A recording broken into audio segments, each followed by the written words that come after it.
Why is contributing to an index universal life insurance policy better than just investing in the S&P 500? I'm going to show you. An IUL is an index universal life insurance policy. Indexed means tied to the market or mimicking a market index like the S&P 500.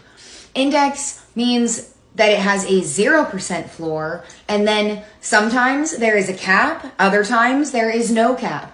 For this example, we are going to look at a S&P 500 market index with a 9.5% cap, and we're going to compare that to the actual historical changes of the S&P 500 starting in year 2007. In 2007, the S&P 500 earned 3.5% that year.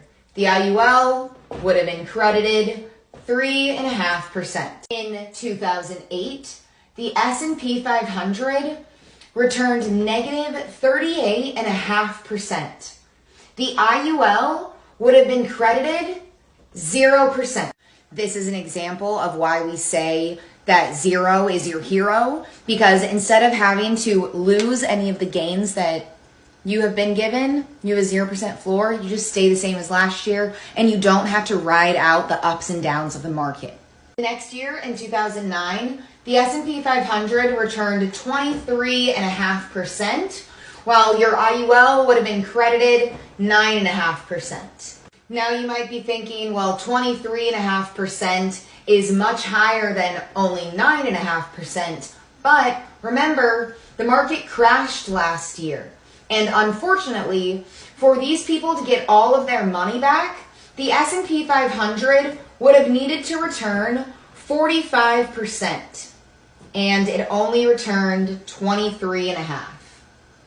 Over here, you gained 9.5% on top of your locked-in gains from the year before. The next year, the S&P 500 returned 12.8%.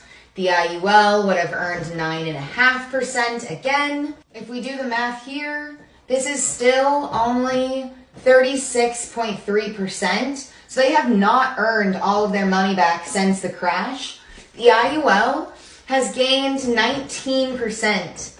It still takes a few more years for the S&P 500 to gain back everything it lost. If you're interested in setting up an IUL for yourself, the link is in my bio.